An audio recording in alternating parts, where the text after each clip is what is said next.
Number 1. Today, my cousin Amelia and I were talking about an incident that happened to us a few years ago. Amelia and I are very close and 2 years apart. I'm the older of the two and have always had a very strong personality. She is a little bit more meek, passive, so our friendship has been a beautiful thing. Because she is more like a sister to me than a cousin, I have always been very protective of her and am a very vigilant person by nature. In April of 2013, our favorite band, Paramore, was having a show in Houston, Texas, not where we live. We decided to book a hotel room for the night and road trip it over to Texas for the show. We left right after our college classes let out. I was 24 at the time, she was 22, and hit the road. We booked a room at the Holiday Inn, I believe it was, which sat directly behind the Toyota Center where we thought the concert was. We make great time, get there, get dressed, and leave early enough to grab a drink before the show. As we cross the street to the center, we realize there's no one around. It's a total ghost town. In fact, the only person we see is a police officer sitting in his car on the corner of the street working on his computer. It's then that we realize this is not the right venue for the show. The actual venue was a much smaller center about a mile away, so we figured, what the heck, we'll walk it out, burn off those alcohol calories. We make it to the show with no problem and have an amazing time. We also had a few amazing drinks. What we did not have when we left, however, was good decision-making skills.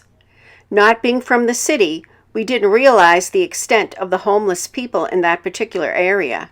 Since our hotel wasn't too far away, we thought we would be fine walking back instead of getting a taxi, never once considering maybe that could be a bad idea.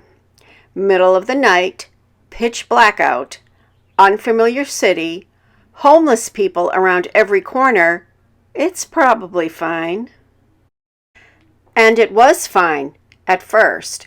I would like to pause for just a moment to say, let the record show, I have absolutely zero sense of direction. I live my life using my GPS on my phone. As long as blue dot stays on blue line, all is right in the world and I will be okay. The only person worse with directions than me is Amelia. She was totally dependent on my ability to follow my GPS.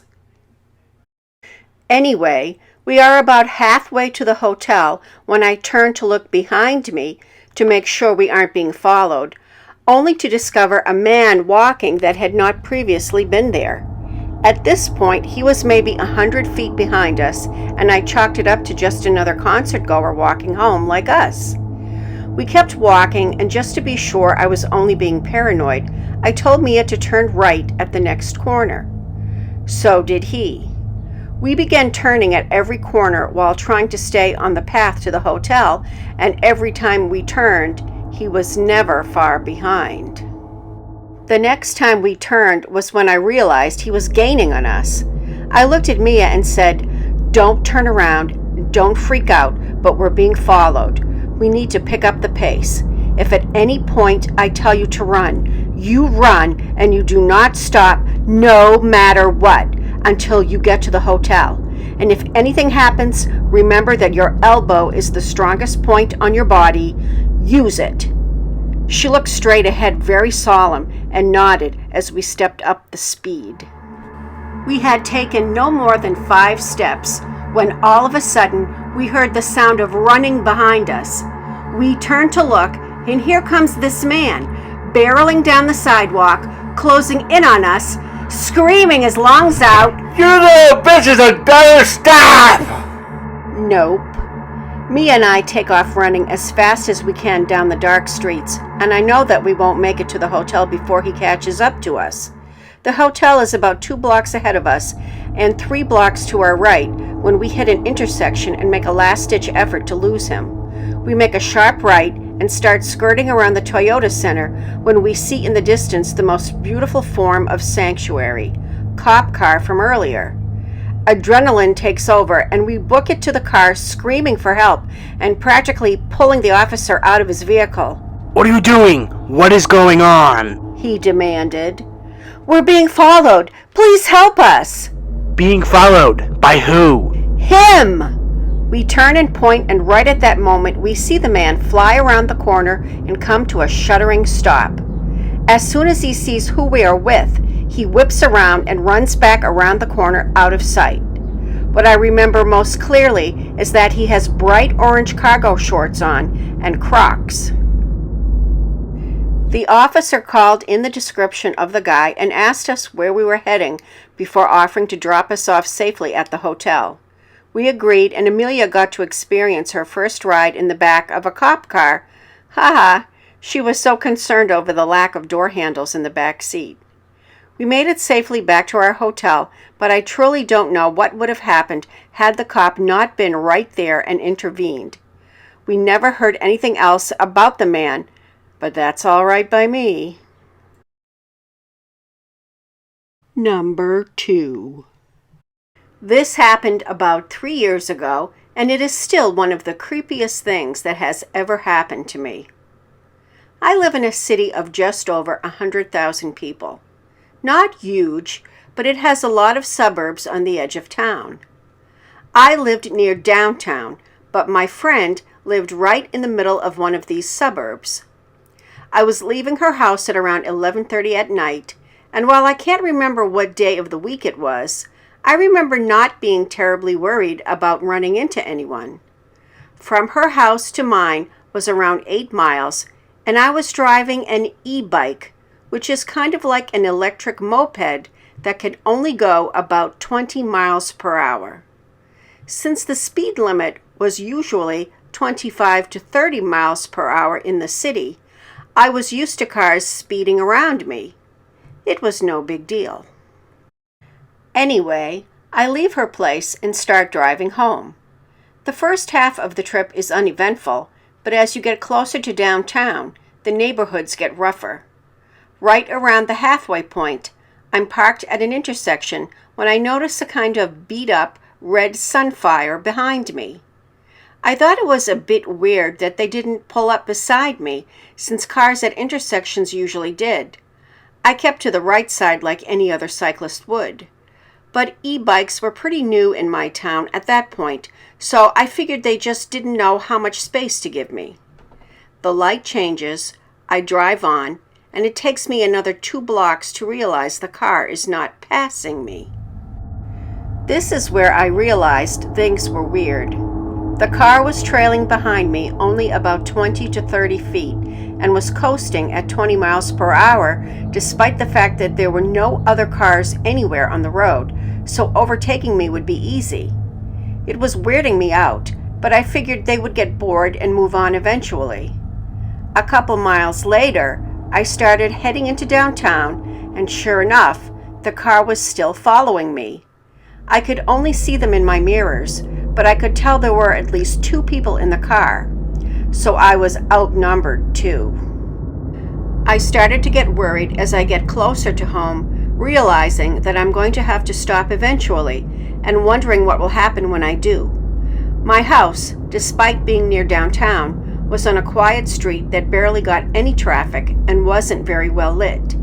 As I'm approaching a yellow light, I decide to risk running it to leave them behind at the red light. I turn left, only to be greeted by another red light. Thinking quickly, I turn right on the red, but I can hear the squealing tires as the first light turns green and the car circles around the block, the way I didn't go, to meet up with me. At this point, I'm facing the car on a side street dead on. I have 2 choices: drive towards the car or turn left. The car is not moving, instead waiting for me to make a decision. I turn left, as it's the way towards my house, and the car calmly turns to follow behind me. At this point, I'm losing it. Even though it's cold and I'm shaking like mad, I take out my cell phone and call my boyfriend. I know I should have called the police, but I was freaking out. I tell him he had better get his ass outside of our place right now because there's no way I'm stopping alone. At the same time, I'm describing the make and model of the car as best I can, while also trying not to crash. When the people in the car realize I'm on the phone, they decide to overtake me. As they do, I look over and see two men, rough looking, probably in their 30s.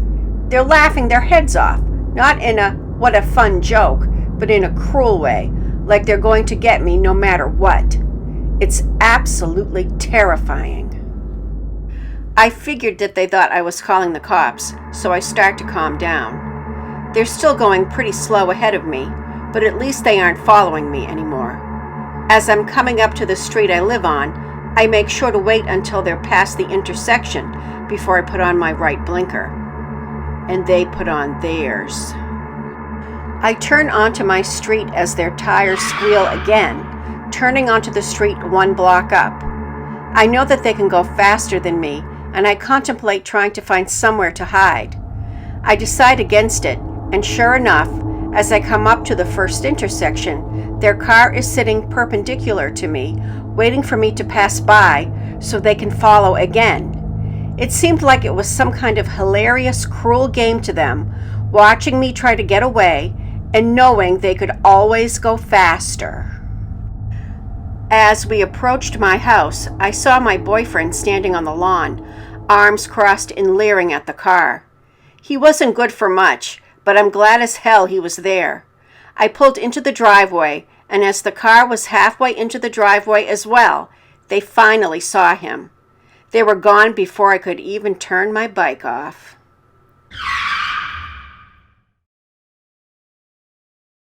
Number 3.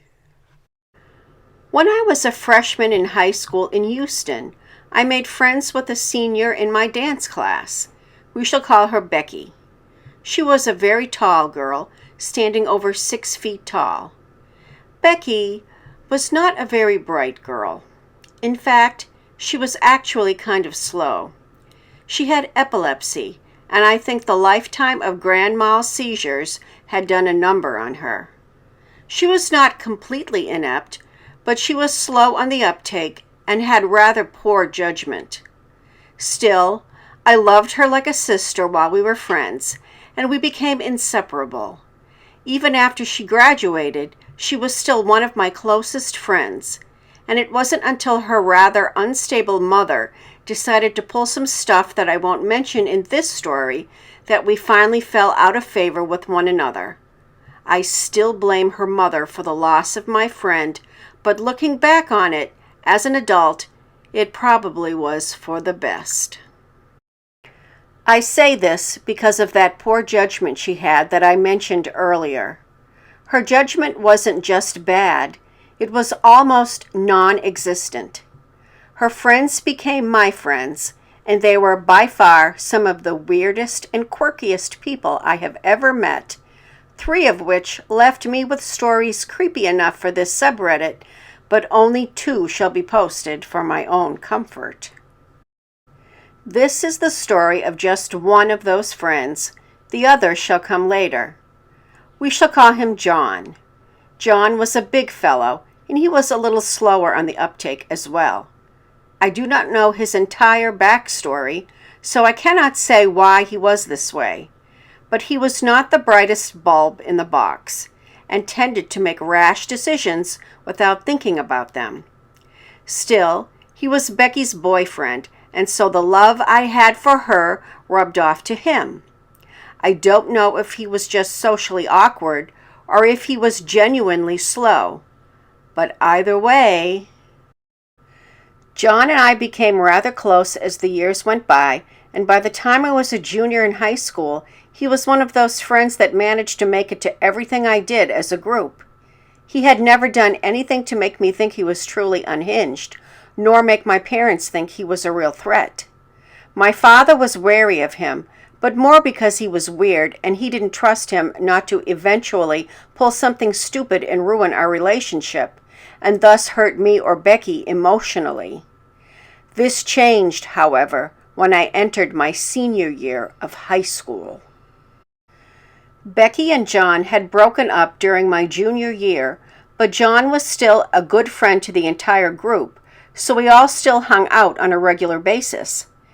Becky was now with a new guy. We shall call him George.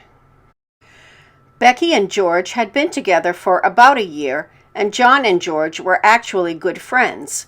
So when we all decided to go to Galveston for a day at the beach, everyone was on board. At this time, I was dating one of Becky's friends, Nate. This turned out to be disastrous for me, but that story is for a later date. So Becky, myself, John, George, Nate, one of my friends from high school named Fred, and Becky's other best friend, Sarah, all loaded up in both John and George's trucks and went down to Galveston, and everything was perfectly peachy keen, fine, until we parked on the beach and started hanging out. At this particular beach during this time, you could park your vehicle directly on the beach sand, about 20 feet from the water. The entire time we were there, John was acting very strange. He would not move away from his truck and come play in the water with us, nor would he engage in any activities while we were there. He just watched us from his truck with a very strange expression and smoked cigarette after cigarette. He looked like he was in deep thought, but angry about whatever it was he was thinking about. You have to realize that just 30 minutes prior, he had been perfectly fine and was laughing and joking with us like he usually did. He was a completely different person on the beach, almost like he had come unhinged. Still, we had spent so much time around him that even though this change of character was so unlike him, we didn't think anything of it. We were there for quite a long time, and eventually Becky came over to talk to me and said that John wanted to leave. We all went over to him to ask what was wrong, and he got incredibly curt with us and would not tell us why or even really talk to any of us, especially Becky and myself. He would not tell us what was wrong despite our asking. Eventually, we all agreed that it would be best if we went ahead and left, as it would soon be getting late anyways, so we all loaded up in the trucks and decided to find somewhere to eat before we headed home from the island. So Becky and Sarah loaded up in George's truck, and Nate, Fred, and myself loaded up in the back bed of John's truck, as we were all incredibly dirty from playing at the beach all day. John had just washed his truck, and we wanted to enjoy the night air. This was by far the stupidest decision we made all night. It was about 10 minutes into the ride when we noticed that John was not driving to the restaurant we had agreed to meet up at. In fact, he wasn't driving anywhere that we knew of. We tried knocking on the back window to get his attention, but he would not answer. And when we tried opening the back window, we found it to be locked. This was about the time John started speeding up, and it wasn't long before he was racing at speeds of 60 and 70 miles per hour through smaller in-town roads and running red lights. George, thankfully, had caught on that something was wrong and was tailing behind him, trying to catch up and make sure he didn't lose sight of him. But it was really hard with John blasting through red lights like it was going out of style. Nate and I started pounding on the back window as hard as we could and screaming at him to stop, while Fred called around the side of the truck through the open window to try and get John to stop, but he just kept going faster and faster and taking us deeper into areas that we're completely clueless of. This in and of itself, without our friend being unhinged, was incredibly dangerous, as Galveston Island at the time was notorious for people going missing or being murdered in the back neighborhoods. By the time George caught up to John, the truck was speeding down the road at 80 miles per hour, with 3 people unsecured in the truck bed and trying desperately to hang on for dear life. I have no idea how we managed to blast through all those red lights without being T-boned, but I'm grateful for it, to say the least. It took George about another 10 minutes to finally force John to slow down and pull over. Honestly, I can't answer as to how he accomplished this, as at this point I had abandoned banging on the window and I was face down in the bed of the truck, sobbing my eyes out with my eyes covered. I also have no idea why Becky, Sarah, or George didn't call the police, and they all got an earful out of me for that after everything had calmed down. When the truck finally stopped, I bolted out of the bed so fast I nearly knocked Becky down when I collided with her. John stepped out of his truck with a tire iron in his hand and started screaming at George and advancing like he was about to beat all of us upside the head with the tire iron. I don't know what made him change his mind, but I suspect him being up against 3 guys whom were nearly as big as he was part of it. George, Nate, Sarah, and John screamed at each other for a few minutes before John turned around and loaded back up in his truck and took off out of the parking lot we had pulled into so fast he left skid marks on the pavement. After that, none of us would speak to him anymore, and he quickly found himself cast out of our little group. We all theorized that he had to have been on some sort of drugs that night, but I can't be certain. I do know that he called Sarah, surprisingly, several times after that, and either didn't say anything when she answered or would start screaming at her and threatening her. She ended up having to change her number over it all. Thankfully, that ban from the group stuck because there were several times I had to pass his house on my way to school, and the times he was outside, he'd stop whatever he was doing and glare at me in such a hateful way that I became fearful of going near his house. I have no idea what happened to him from there or if he's still living there, but I never want to run into him again. I have since moved quite a distance away from there, so it is very likely I never will. So, John, thanks for showing young teenage me how dangerous friends could really turn out to be, and I hope we never meet again. Creepy Mina here of the Worst Nightmare Channel. 3 scary stories of women being chased and dragged against their will. I want to take a moment to thank all the OPs who so generously allow me to narrate their stories, not only in this video, but in all the videos that I do. Most of the material I use does come from the Let's Not Meet subreddit, so I don't mention it every time, but thank you very much, because without your permission to read your stories, there would be no channel here.